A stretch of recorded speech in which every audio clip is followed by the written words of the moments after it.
За та бүхэнд энэ өдрийн мэндийг хүргэе. За энэ өдөр бол бид нар маш эрхэм хүндтэй нэг багшийг маань урьсан байгаа. За өнөөдрийн бидний эрүүл үндэстний ярилцах сэдэв бол өсвөр насны дундах тамхины хэрэглээний талаар ярилцахаар анагаахын шинжилгээ ухааны үндэсний их сургуулийн нийгмийн эрүүл мэндийн сургуулийн багш нийгмийн эрүүл мэндийн магистр мөнх хүчрэл багшигаа урьсан байна. Танд энэ өдрийн мэндийг хүргье. За баярлалаа. Нийт үзэгч сонсогч энэ орой мэндийг хүргье. За баярлалаа. Тэгэхээр тамхины талаар бол бид маш их зүйлийг ярьж болно. Өнөө цаг үед энэ утаад болоод e-сигарет гэж ярьдаг тийм энэ цахилгаан тамхиг бол бид нар ингээд өргөн хэрглэж ирсэн. За ялангуяа өнөөдрийн сэдэв маань энэ өсвөр залуу наснда энэ үеийн маань тамхины хэрэглээ ер нь хэр байгаа юм.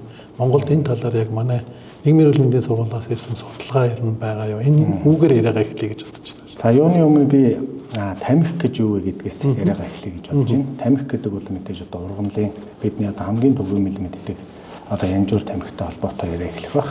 Ургамлын навчаар хийдэг юу дондох үйлчилгээ эмгэг үүсэх үйлчилгээтэй сэтгэц никотин агуулсан сэтгэц идэвхт бодисыг бол бид одоо тамхи гэж одоо тодорхойлсон байдгаа. За иргэдийн дунд бол одоо тамхи татах бол хэвийн үзэгдэл юм уу эсвэл хэрэглээ гэдэг талаас нь одоо харах ойлголтууд нэлээд одоо түгээмэл байдаг. Гэтэл олон улсад бол манай тамхи татна гэдэг бол өөрөө донтох одоо эмгэг гэж олон улсын бүр эмгэгийн ангиллалд оруулж байна тийм. Олон улсын өвчний 10 дугаар ангиллын бүр 17-гийн 3 дээр донтох эмгэгтэй хүн гэж оншилдог одоо ийм онцлогтой байгаад байгаа юм.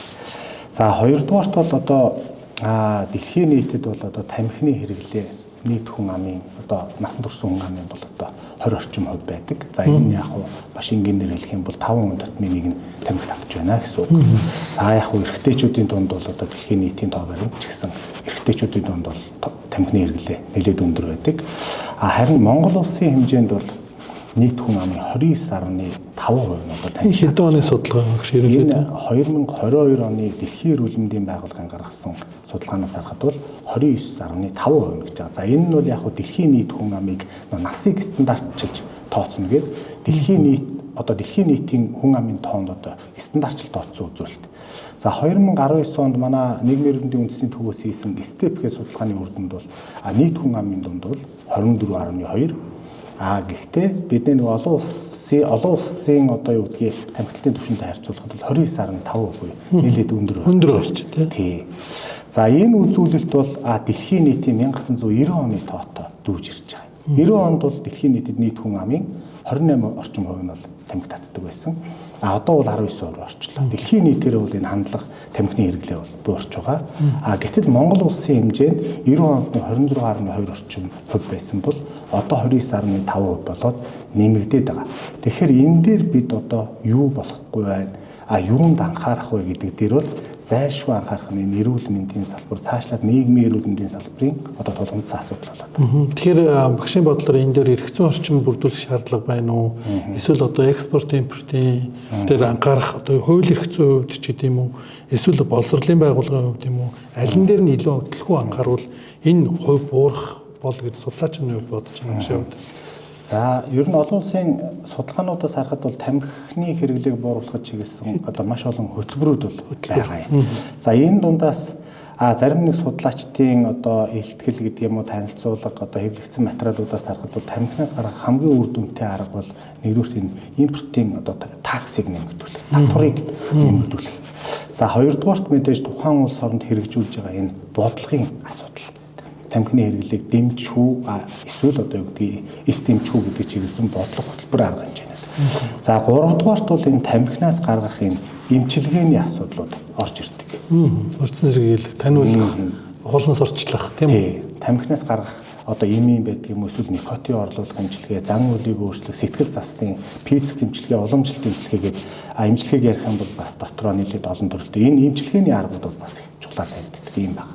Тэгэхээр одоо энэ тамхи татахыг хэвийн үзэгдэлгээд манай ялангуяа энэ өсвөр насны хүмүүс маань шохоорхот ч гэдэм өөрөө санаандгүй байдлаар ч гэдэм найз нөхдөйгээ дуурайгаад ингээд татаад ер нь өсвөр насндаа тамхи татаж үзээгүй хүмүүс төгөөд байдаггүй гэлчихэд баг хэлцэхгүй баг. Тэгэхээр энэ талаар ер нь ямар байд юм? Монголд ийм байд юм уу? Дэлхийд дахинд бас ийм байд юм уу? Ер нь энэ тал дээр та ер нь юу гэж бодож байна? За ер нь олон улсын хандлага ойролцоо. Манай сургуулиас одоо 2022 оноос хойш энэ тамхинаас гаргах эмчилгээний чиглэлээр судалгааны ажлууд яваад байгаа. За энэ судалгааныхаа үр дүнгээс товчхон танилцуулахад энэ тамхиг анх иргэд яагаад ямар шалтгаанаар одоо татаад байна вэ гэдгийг бид сонирхож үзсэн. Тэгэхэд бол судалгаанд оролцогчдын дийлэнх хүн ерөнхийдөө өөрөө сонирхож татхаас гадна найз нөхдийн нөлөө бусдыг дуурайх одоо байдлаар анх тамхи татж эхэлсэн гэдэг шалтгаан хамгийн өндөр байсан. За ингээд тамхинаас гарах эмчилгээнд хамрагдсан хүмүүс дунд маань буцаа тамхинтай орцсон иргэдийн дунд дээрх асуудлыг бас хөндөж үзэж байгаа. Та яагаад буцаа татчих вэ гэдэг. Тэгсэн энэ дунд нөгөө найз нөхдийн нөлөө гэдэг хувь одоо маш өндөр.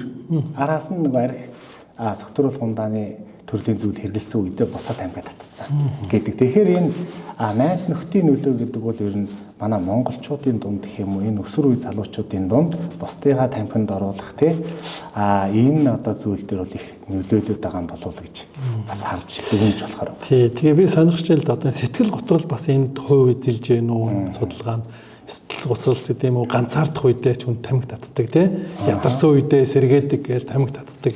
Энэ ер нь тийм нэг юм донтох юм хэл нэг хэлбэр л байна л да. Бидний судалгаан дээр яг саяны үр дүн бол гарсан. Ерөнхийдөө хүмүүс сэтгэлээр унах үедээ, ганцаардах үедээ, за тэгээ арх согтруулах ундааны зүйл хэрэглэх үедээ, жолоо барьж явах үедээ ч гэдэг юм уу. Ямар үед тамхи татаад байна вэ гэхээр яг энэ зүйлүүдийг бол тавгуутсан үедээ, сэтгэл тавгуутсан үедээ дурдж байсан нь бол. За тамхи татах нь бол яг энэ ямар шалтгаантай вэ гэхээр богино хугацаанд бол одоо сэргээх гэдэг юм уу үйлчилгээ үзүүлэх ийм одоо нөлөөлөлтөй болохоор дээрх шалтгаанууд бол бас нэлээд өндөр байгаа гэж бодож байна. Тэгэхээр одоо энэ тамхи таталтаас энэ тамхинаас гарах орчин үеийн яг ямар дэвшилтэд аргууд байгаа юм. 2022 онд би нийслэлийн эрүүл мэндийн газрын орлогч дараагаар ажиллаж байхад анагаахын шинжилгээ ухааны үндэсний их сургуулийн нийгмийн эрүүл мэндийн сургууль, Америкийн нэгдсэн улсын Лома Линдагийн сургууль хамтарсан нэг 800 гаруй хүнд ингээд тамхинаас гаргах эмчилгээ хийжсэн. Тэр маань ер нь одоо хэр үргэлжилж байгаа юм. Ер нь бид нар ингээ гадны төсөл хөтөлбөрүүдийг хэрэгжүүлээд би бол ойлгохдоо сайныг авч үлдээ тийм үү. Эх орондоо нутагшуулаад тэгээ энэний үр дүнг бас эргээд зарлаад явж ивэл бас илүү бидэнд хэрэгтэй болов гэж одоо тэгээд хамгийн дэвшилтэд одоо ямар аргыг та санал болгох вэ? За би өмнө бас дурдсан тамхинаас гарах хэд хэдэн төрлийн аргууд байдаг гэх. За манайд бол яг тусламж үйлчлэгээний стандартад одоо бүртгэгдсэн гэдэг юм уу, иммун бүртгэлд байдаг гэдэг боломжтой аргуудыг бид нар одоо туршиж үзсэн юм судалгааны ажил хийж үзлээ. Нэгдүгürt нь бид нар энэ цитизин гэдэг имийг ер нь одоо тамхинаас гарах эмчилгээнд хэр үр дүнтэй байдгийг. Хоёрдугаар нь никотин орлуулах наалт гэдэг никотин орлуулах эмчилгээний одоо бүлэг дотор хамгийн түгээмэл байдаг аргын нэг. Ингээ энэ хоёр аргыг бид нар 2022 онд хавсарч судалсан байх нь тэр хоёр арга нэг гүн дээр арай бас ялгаатай. Бид судалгаанд орж байгаа хүмүүсийн тал хувьд нь цитизин нэмээ одоо юу гэдэг хэр үр дүнтэй байна. Адан нэмээр нэг хэрэглээд нэг бүлэг болгоод нөгөө бүлэгтээ бид нар никотин орлуулах наалт эмчилгээгээ хэрэглээд за ингээд үр дүн нь одоо аль нь хэр үр дүнтэй байх нь аль нь үр дүнтэй байх нь гэдгийг үнэлсэн ийм ажил хийсэн. За ингээд бол ер нь бол эмчилгээ сар үргэлжлээд 2 дахь сар дээр бид нар үр дүнг сонирхож үзэхэд бол нийт оролцогчдын дунд 42.2% нь бол тамхинаас гарсан байна. За эмийн эмчилгээний дундаа бол 45.6%, никотин орлуулах наалт эмчилгээндээ бол 38.8%. За энэ бол ерөнхийдөө одоо хамгийн ихний суурь үзүүлэлт. Хоёрдугаарт ерөнхийдөө энэ эмчилгээнд орсон хүмүүс бас ялгаатай. Нөгөө эмчилгээг маань яг зааврын дагуу 100% хэрэгжилж үү? Нөгөө эмчилгээний хугацаанд ирэх хугацаанд ирсэн үү үгүй юу гэдэг ингээд үзүүлэлтүүдээр одоо имийг хэрэглэх тэр дүрм журмыг дагсан хүмүүс дунд маань ямар байна гэдээ үзэхээр энэ эмчилгээний үр дүн 60-70% хүртэл нэмэгдэж байгаа. Тэгэхээр бид яг зааврын дагуу хэрэглэх хугацаанд очиж эм наалтаа авах, зөвлөгөөг авах гэдэг юм уу энэ бүх зүйл бас эмчилгээний үр дүнд эерэг нөлөө үзүүлж байна гэдэг ийм одоо үр дүн бол гарсан байна. За баярлалаа. Тэгээд бас нэг асуулт байна л да. Одоо энэ утаа тамхи гэдэг утаа тамхи хийж одоо ингээд нийтийн газар татаж болохгүй нэ тэргээд тэгжээд л одоо энэ электрон тамхиг бол бас манай өсвөр насныхан маань өргөн хэрэгжилж байна. Ялангуяа нийтийн бизнес газар ч ингээл тийм ингээд нийтийн орчинд ч гэдэг юм уу ингээд одоо баар цэнгэний газар ч гэдэг юм уу ингээд олон нийтийн дунд татаж байгаа харагдах юм л та. Тэгээд энэ маань ер нь хэрвээ бид манай залуучууд юу гэж ойлгоод байна? Электрон тамхи бол хоргоо мал гэж ойлгоод байх шиг байна л да. Тэгэхээр энэ Монгол улсад энэ ер нь та яг шинжлэх ухаанчаар энэ судлаачны хувьд юу гэж тайлбарлах вэ? Нэгдүгээр, хоёрдугаарт энэ Монгол улсад бас эрх зүйн орчин ямар хөө байгаа вэ? Дэлхийн нийтэд ер нь ямар байгаа вэ? За электрон тамхи сүүлийн үед одоо манай нийгмийн дунд гэдэг юм уу залуучуудын дунд одоо яригдж байгаа хамгийн мод асуудлын нэг болоод байна. За юуны өмнө электрон тамхи хизээ өссөн бэ гэдэг дээр нэг товчгоо ярьчих. 2003 онд энэ хятадын эм зүүж Холлик гэж хүн анх бол зохион бүтээсэн байдаг. За ер нь бол 2010-аас 14 онуудын хооронд энэ электрон тамхины хэрэглээг дэмжих гэдэг юм уу энэ маркетингийн ажлууд ер нь идэвхжиж эхэлснээс хойш хэрэглээ бол нэлээд нэмэгдсэн гэж одоо зарим судлаачдын одоо бич тэмдэглэсэн зүйлүүд байдаг. За электрон тамхи маань бид бол одоо юу гэдэг янжуур тамхины хувьд бол бидэнд олон зуун жилийн одоо ийм когортын гэдэг юм уу хүний эрүүл мэндэд ямар нөлөө үзүүлэх вэ гэдгийг бид нар маш сайн судалсан. Энэ талаар бол ярихад одоо юу гэдэг сөрөг нөлөө одоо ийм байна гэдэг ярьж байгаа. Электрон тамхины хувьд бол ийм олон жилийн дата хүний эрүүл мэндэд одоо ямар хор нөлөө үзүүлж байна вэ гэдэг дээр бид нар шинжлэх ухааны үндэслэлтэй ярихад өнөөдөр бас төдийлөн хангалттай биш байгаа. Харин эрт тийм ээ. Гэхдээ нэг одоо суур зарчим гэх юм бол аль нь хувь хүнийг донтуулах үйлчлэгээ дээр никотин гэдэг бодисыг л агуулдаг. Нэгдүгээр электрон тамхич никотин агуулна. Никотин агуулна. Юу янжуур тамхи маань никотин агуулдаг. За энэгээрээ бол одоо ижил талтай. За электрон тамхины хувьд бол яг бүтцийн хувьд бол нэг нөгөө батарей тэгээд нэг шингээ агуулсан ган сав, за тэгээд нэг сорох хоолой, халаагуур гэдэг нэг хэд хэдийн хэсгээс бүрдэж байгаа. За тэр шингэн агуулсан тэр савн дотор юу байдаг вэ гэхээр нөгөө глицерин, гликол, үнэр хамт оруулагч гэдэг юм уу ийм хэд хэдэн төрлийн бодисууд агуулдаг. Бас л байж л байх юм. Тий, байж идэг. За энэ бодисууд маань ерөнхийдөө 215 градусаас дээш халах үед нөгөө хавдар үүсгэж хэд хэдэн төрлийн бодисууд ялгаруулдаг. Тэгэхээр хүний биед хор нөлөөгөө хавдар үүсгэж бодис ялгаруулдаггүй ч гэдэг юм уу ийм одоо юу гэдэг тайлбар дүгнэлт хэлэх бол боломжгүй байгаа. Нөгөө тамхины маань одоо гол ажиллах зарчим бол 311 градус нөгөө шингэнийг ууршуулах замаар уур ялгаруулдаг. Ийм байгаад байгаа. Тэгэхээр бол бас энэ олон нийтийн гэдэг юм уу нийгмийн сүлжээгээр сүүлийн үед бас хорвоо мэт электрон тамхи эмчилгээний нэг арга методод тайлбарлах нь бол бас буруу юм байна. Эмчилгээний арга гэж ярих юм бол бид нэр түрүү ярьсан нөгөө эмийн эмчилгээ, никотин орлуулах эмчилгээ, наалт нөгөө юм ярих, зөвлөгөө, сэтгэл зүйн эмчилгээ ч гэдэг юм. Энэ олон төрлийн юмнуудыг бол ярьж болж байгаа юм. За тэгээд хамгийн сүүл дэлхийн эрүүл мэндийн байгууллага одоо зөвлөж байгаа нь бол энэ залуучуудын дунд бол одоо электрон тамхины хэрэглээ бол одоо асар хурдцтай нэмэгдэж байгаа нь дэлхийн нийтийн бас анхаарлын төвд байна. Санаа зовнос асуудал яалтчгүй асуудал болоод байгаа. Хууль эрх зүйн орчны хувьд бол Монгол Улсын хэмжээнд бол яг электрон тамхи гэдгийг тамхины хяналтын тухай хуулиар бид нар тамхин бүтээгдэхүүн гэдэг ангилалд оруулаагүй байгаа. Тэгэхээр бол одоо бид нар тамхи гэж электрон бараа гэж үздэг юм. Тийг нь тамхи гэж бол үзэж болохгүй. Ингээд ирэхээр нөгөө электрон тамхиг маань импортлоход бол одоо юу гэдгийг тамхин бүтээгдэхүүн дээр ногдуулдаг татврын асуудал байхгүй болж байна. Тэгэхээр илүү хямд орж ирэх боломжтой гэсэн. Хоёрдугаарт олон нийтийн газар гэдэг юм уу тамхи татахыг хоригдсон энэ цэгүүдэд электрон тамхи татахад бид нар тамхи гэж үзэхгүй юм чинь яах вэ? Зөвшөөрөгдөх үү, их зөвшөөрөгдөх үү гэдэг эргэлзээтэй. Тэгэхээр одоо магадгүй сүүлийн үед одоо яригдчих жоохгүй анги танхим дотор тамхи татчих чинь гэдэг. Юу электрон тамхи татчих. Тэгэхэд одоо энэ бол одоо болохгүй гэж хориглох заалт бол байхгүй болж байна. Иймэрхүү асуудлууд бол байна.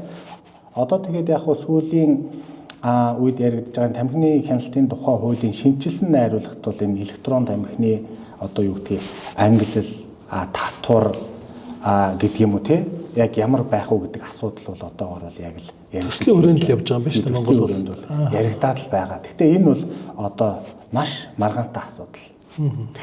За баярлалаа. Эрүүл үндэстэн гэдэг маань эрүүл Монгол хүн яаж те гадны дам нөлөөнөөс өөрөөс үл шалтгааллах тийм үү? Дам тамхитлт гэдэг одоо нийгмийн эрүүл мэндийн нэг чухал асуудал байна тийм үү?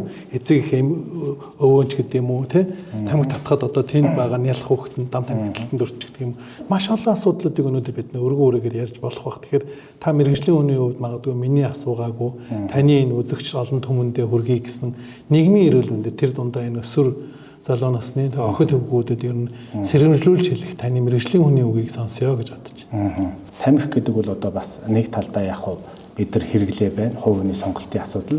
Импортлж байгаа хэсэг бүлэг импортоор одоо орж ирж байгаа гэдэг чинь нөгөө талд нь бас нөгөө тамхинаас гарах энэ эмчилгээний аргууд гэж одоо байдаг тийм. Иргэдийн манд донд болохоор энэ тамхинаас гарах эмчилгээний аргуудын талаар одоо өнөөдөр мэдээлэл бол одоо маш хомс байдаг. Тэгэхээр тамхинаас гарах одоо эмчилгээний аргууд гэж байдаг. Энийг одоо харьяа тэр эрүүл мэндийн байгууллагууд одоо өөрөх байдаг юм уу, дүүргийн эрүүл мэндийн төвийн сэтгц донтолтын кабинетэд хандаад энэ бас эмчилгээний аргууд байдаг шүү. Энийг хэрэглээд бас тамхинаасаа гарах, тамхиныхаа хэрэглээг бууруулах тийм энэ зүйлд бас анхаарал хандуулвал одоо бас боломжтой шүү гэдгийг бас зөвлөе гэж бодож байна доо. Тэгээд өнөөдөр энэ чухал сэдвээр маш шинжлэх ухаанчаар тайлбарлаж өгсөн анагаахын шинжлэх ухааны үндэсний их сургуулийн нийгмийн эрүүл мэндийн сургуулийн багш, нийгмийн эрүүл мэндийн магистр мөнх учрал багш танд маш их баярлалаа. Таны цаашдын эрдмийн ажилд нь өндөр амжилт хүсье. Баярлалаа. За баярлалаа. За баярлалаа.